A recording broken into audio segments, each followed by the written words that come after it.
All right, what's good, YouTube? Today we got 1991. Michael Jordan was a god, the Black Kryptonian. Now, I really want to know down in the comments, what year do y'all think Michael Jordan was in his prime, where he was at the peak of his game? 91 is a perfect year because everything came together. This is after Air Jordan, and he became GOAT Jordan, pretty much. But if you like the video, then hit the like button. I appreciate everybody rocking with the channel. Let's get it. June 12th. 1991, 11:47 p.m., The Forum, Los Angeles. For 7 years, they called him the most talented player who couldn't win when it mattered. 7 years of playoff heartbreak, swept by the Celtics, destroyed by the Pistons, always falling short. 7 years of watching Bird raise banners, 7 years of Magic smile after another championship. But on this night, something fundamentally shifted in the universe of basketball. A GOAT was born. The greatest was born. I think 91, we can definitely say this is where it reached a whole new level. He got one and didn't stop. He was like, I'm getting them all. Think about basketball in general. I don't think people realize how hard it is to three-peat and to do it twice. Like, I think people like sell that so short and just don't care about it. You know how hard it is to win 3 championships in a row and then come back and win 3 more? You're the greatest. That should make him the greatest already. He was the leader of the team, obviously, leading scorer of the team, and just overall the best player on the team. And they went to 6 finals and they won them all. They won them all, and then in a row. This wasn't just a championship. This was a coronation. This was the night Michael Jordan stopped being mortal. The criticism was over. The doubts were dead. 7 years of can't win the big one erased in one magical run. For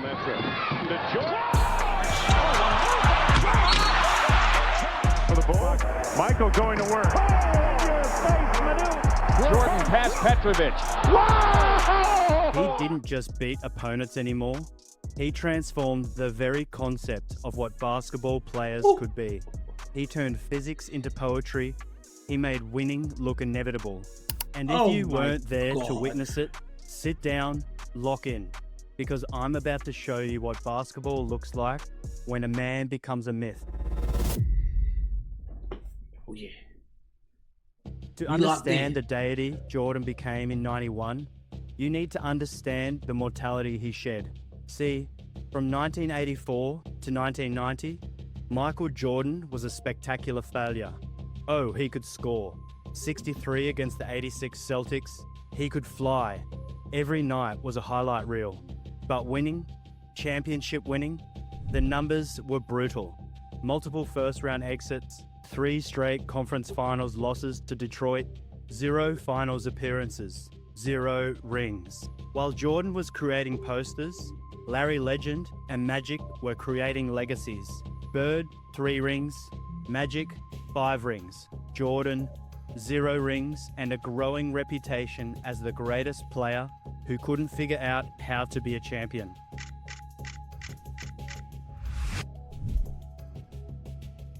The Detroit Pistons made it personal. They didn't just beat Jordan, they punished him. Chuck Daly's Jordan rules were simple. Hit him again. Make him lose his cool.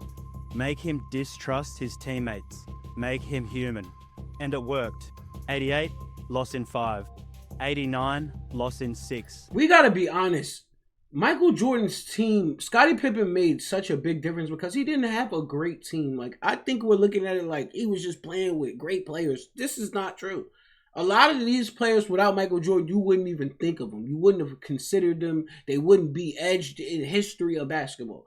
He kind of made a lot of these people who they are. You know what I'm saying? To Scottie Pippen, I feel like he was going to be not a great player, but a very, very good player regardless of Michael Jordan. Just because his length and his ability to guard all positions and things of that nature. So he needed Scottie to come in because he was going to be great regardless, but Scottie Pippen definitely was the only other like all-star player, Hall of Fame player. The rest of them, like, I don't mean to be disrespectful to the Bulls, but they was bums. There was a lot of bums out there with MJ. So I can't just say he couldn't win. It's hard to win in a team sport when your team ain't shit. Oh shit, I messed up. 1990, the breaking point. Loss in 7, with Scottie Pippen's migraine game becoming a symbol of Chicago's soft reputation. But watch what happened next, because this is where mortality ends and godhood begins.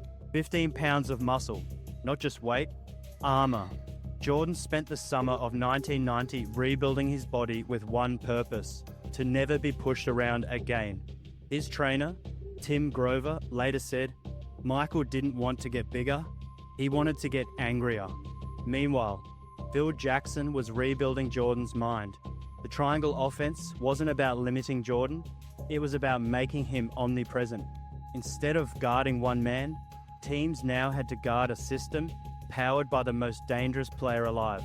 Before the triangle, 5.9 assists per game career average. In 1991, 11.4 assists per game in the finals. That's not evolution, that's mutation. And then there was Pippen, no longer the kid with migraines, now a 6'8" defensive destroyer who could guard anyone from point guards to power forwards. Jordan finally had a running mate who could keep up. Horace Grant became a rebounding machine. Cartwright provided veteran toughness. Paxson turned into a sniper from the corners. This wasn't Jordan and the Jordanaires anymore. This was a team built for war. They're the Jordanaires, let's be honest. They're still the Jordanaires. I just give Scottie a lot more credit than I have in the past years, just knowing how important he was to winning championships. Like, yes, Mike carried the whole way, but you need a player like that. I don't care. When you go into war, you need someone who is equipped to go to war. He wouldn't have won with Cartwright, Grant, and Paxson, no Scottie Pippen. He wouldn't have won. And I think Michael Jordan is the greatest basketball player I've ever seen or laid my eyes on. But he wouldn't have won. You needed that. I need a dog with me. This is why it's a team sport. And if I'm out here playing with my goddamn stuff, then of course they're going to beat me. Then he got a running mate with him, and it was over. He won 6 in a row. I'm going to count a row. He probably would have won 8 if he ain't retired. I ain't going to lie. Make no mistake, they all orbited around one sun. And in 1991, that sun went supernova. From opening night, something was different. Jordan wasn't hunting for points, he was hunting for perfection. First game, 31 points, 10 assists, 8 rebounds against the Sixers. Complete control. The Bulls started 13-3, then went 25-5, then 41-9.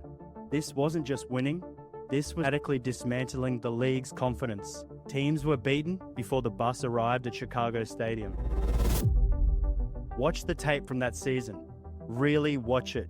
Jordan had added a post game that was unguardable. Too strong for guards, too quick for forwards, too smart for double teams. He'd catch the ball 15 feet out, feel the defense, and know exactly what they feared most. Then he'd give it to them. From the post, 58%.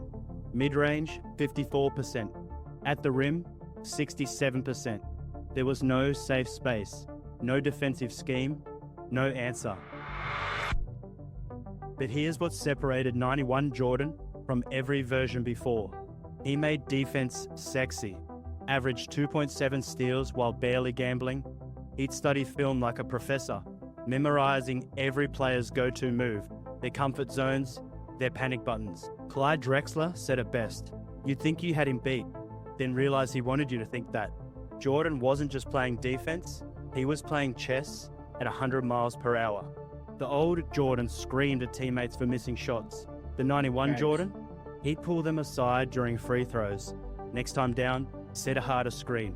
I'll get you a better look. Leadership through precision, not just passion. By March, the Bulls weren't just winning, they were performing. Every game was a clinic, every quarter was a statement. They finished 61-22, best record in the Eastern Conference. Michael Jordan, 31.5 points per game, 6 rebounds, 5 assists, 2.7 steals.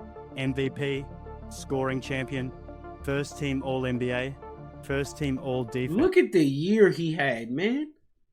I don't want to hear no comparisons. The boy was different. First team all defense. First NBA scoring champ. This is his 5th one. This is his 5th one. And he will end up with 10. And then this was his 2nd career MVP. Oh my God. He was putting belt to that ass. If you were standing in front of Jordan, you know he was about to give you work. Oh my God. He's the GOAT, man. I say this every video, but we just gotta reiterate the GOAT. Like, what a GOAT is. Like, I think we define it in so many different ways. Like, this is what a GOAT look like, bro. The eye test and then the stats to back it up. That's what I'm looking at. Oh my God. But regular season excellence meant nothing to Jordan. Not anymore. He'd had MVPs, enough scoring titles, enough individual glory. He wanted Detroit. He wanted magic. He wanted them all to bow. Oh, this is when the demon come out. This is when the demon come out. May 19th, 1991. The Palace of Auburn Hills. Piston fans came ready for another Bulls execution. They brought brooms, expecting a sweep. They'd get one, just not the kind they had imagined. From the opening tip, you could see it in the Pistons' eyes. Confusion. Jordan wasn't avoiding contact. He was initiating it. Lambier's cheap shots, Jordan absorbed them and smiled. Rodman's mind games, Jordan ignored them and scored. Thomas's trash talk, Jordan responded with silence and buckets. Game 1 final score, Bulls 94, Pistons 83. But the score didn't tell the story. This was psychological warfare, and Jordan had already won. Chuck Daly later admitted, "We knew in the first quarter of Game 1, our edge was gone. Michael wasn't that kid anymore. Game 2 was a horror movie for Detroit. Jordan didn't just beat them, he dissected them. 35 points on 74% shooting. Read that again. 74%. Couldn't miss. Against the team that invented defending him. But watch how he scored. No wild drives hoping for calls. Look, and it was no time wasted. If you notice, off rip, it was no time wasted. Well, you know he trying to like break down the defense with none of that. Give me the ball right here. Bam. give me right here. Boom. 2 steps, he up. And that's smart because then you take away the aggression from the other team. If they want to be aggressive, they're going to be aggressive by you dribbling and you trying to find open spots. But if you just go straight to work, 2-3 moves, it's over. They can't stop you. And it showed in this series right here, they could not stop him. He was giving out that super Krypton belt. Everything was calculated. Footwork perfect, shoulders squared, follow through textbook. He was beating them with fundamentals, and that hurt worse than any dunk. Game 3 in Detroit, the Pistons' last stand. Their crowd was vicious. Jordan sucks chants from the warm-ups. Security had to escort Jordan's family. This was Detroit's house, where dreams went to die. Jordan's response? 33 points, 7 rebounds, 7 assists. But forget the numbers. Watch his demeanor.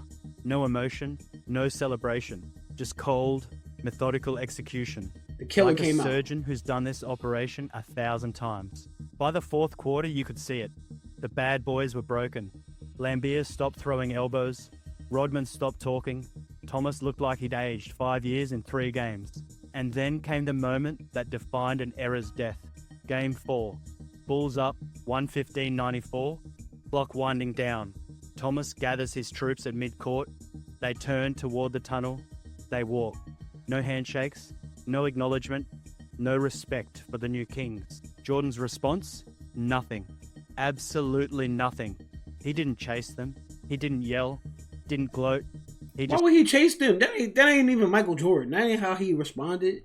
He respond with buckets. He respond with whooping your ass on the floor. I don't even think Michael Jordan cared. I'm gonna be honest. We kind of like gassed it up like he cared. He did not care, bro. He was the king of the mountain already. All I need is the ring. You know what I'm saying? Just get out my way. Whether you shake my hand or not, get your ass out my way. See you in Cancun or something. You know what I'm saying? Just send their ass home. I don't think he was like sitting there stressed. Like, oh, they didn't want to be good teammates. Who cares? If they would have never asked the question, he would have never even addressed this shit. Because I needed to get y'all out the way. Y'all were in my way. I wanted to win and you were in my way. And that's how you really whoop a nigga ass. If you want to whoop somebody ass, this is how you do it. You sit their ass home and make sure they don't even look back. That's how I would have been. I would have been more proud to beat them like we beat the shit out of them. Okay. Stood there, watching the former champions slink away We love a like rage defeated quit. gladiators leaving the Colosseum. In the locker room, while his teammates celebrated, Jordan sat quietly. Scottie Pippen asked him why he wasn't more excited. Jordan's response, "We haven't won anything yet. 4-0 sweep, 29.8 points, 5.3 rebounds, 7 assists per game. Bulls outscored Pistons by an average of 17.3 points. The bad boys were dead. The Jordan rules were obsolete, but the real test was coming." Okay, the Magic Showdown. June 2nd, 1991, Chicago Stadium. Michael Jordan versus Magic Johnson. The Prince versus the King. The future versus the present. Except nobody told Jordan he was supposed to wait his turn. This wasn't just a finals. This was a coronation waiting to happen. Magic's Lakers, Showtime's last dance. Jordan's Bulls, a dynasty being born. The basketball world held its breath. Game 1, Chicago Stadium. The energy was nuclear. Jordan came out hunting.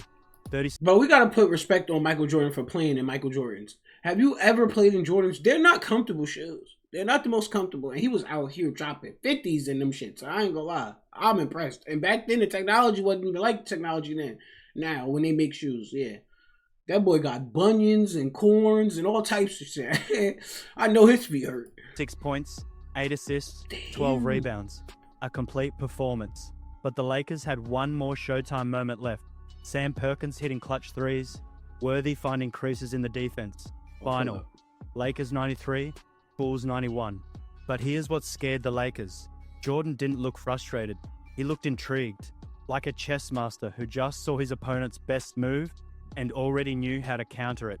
Phil Jackson told the team one thing. They just showed us everything they have. We haven't even started. Game 2 was when the Lakers learned what playoff Jordan really meant. Not the spectacular Jordan, the surgical Jordan. Game 2, the Lakers came out desperate, more physical, more focused. They actually led at halftime. Phil Jackson's calm message to Jordan, "They're showing you too much respect. Remind them why." Third quarter, Jordan drives baseline. Perkins and Divac converge. Jordan goes up with his right hand, sees the contact coming. We all know this and later. then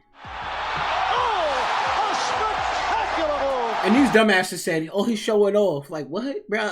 Stop it. How about stop what I'm doing? I don't want to hear that. I hate people like that. Oh, he was just showing off. Cause you can't do it don't mean I'm showing off, nigga. You can't do it.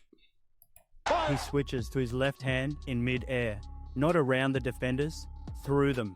The ball kisses the glass and drops. Chicago Stadium exploded. 20,000 people losing their minds, not because of a home team basket, but because they just witnessed something that shouldn't exist. That play broke the Lakers' spirit. You could see it in their eyes. How do you game plan for someone who invents new possibilities mid-flight? Game 3 in Los Angeles. Series tied 1-1. The Forum. Magic's house.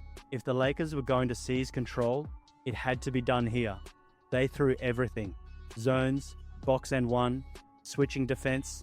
Jordan's response, perfect balance. When they overplayed him, he facilitated. 13 assists. When they sagged off to stop his passing, he attacked. 29 points. A masterclass in reading defenses. Game 4 was Jordan at his most terrifying. Up 2-1, smell of a championship in the air. He could have coasted. Instead, pure aggression from the opening tip. 28 points. But more importantly, complete control.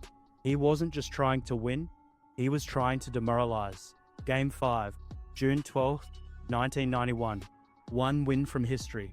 The old Jordan might have pressed, forced shots, tried too hard. The God version, he orchestrated a symphony. 30 points on 11 of 25 shooting. But the 10 assists told the real story. He was everywhere. Skip pass to Paxson in the corner, 3. Drive and dish to Grant, dunk. Post up, draw double team, find Pippen, layup. With 3 minutes left, up 15, Jordan caught the ball at the foul line. The entire Lakers defense sagged towards him. He looked at them, all 5 defenders cheating his way, smiled, and hit Paxson for another 3. Game over, series over, 7 years of doubt, over. When the buzzer sounded, Jordan didn't jump, didn't scream. He just walked to the ball, picked it up, and headed to the locker room. The celebration could wait. This moment was his. In that tiny visitors' locker room in Los Angeles, Michael Jordan, the man who turned weakness into strength, failure into fuel, finally let go. 7 years of can't win the big one, 7 years of watching others celebrate, 7 years of questions. Gone. All gone. Yeah, this made him the greatest. Just that one win, it propelled him to different heights. You know what I'm saying? Too. I really like this video because it definitely shows you just God level of what he was able to do, and it wasn't scoring. Like, even though he is an automatic bucket, it wasn't scoring. It was just controlling the entire game, leading your team.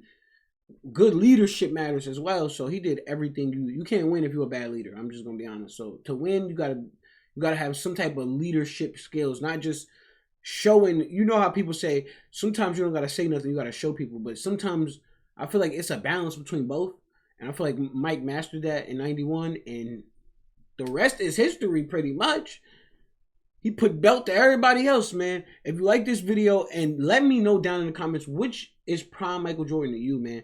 I'm gonna give it 91. Between 89 and 91 is why I say he's just next level. Next in level. But I appreciate everybody. Subscribe to the channel if you do like this type of content. Till next time. Oh yeah, step on that like button. Do a backflip on that like button. Whatever you do, just hit the like button. It will help the channel keep growing. It'll help me keep making videos. Hit the like.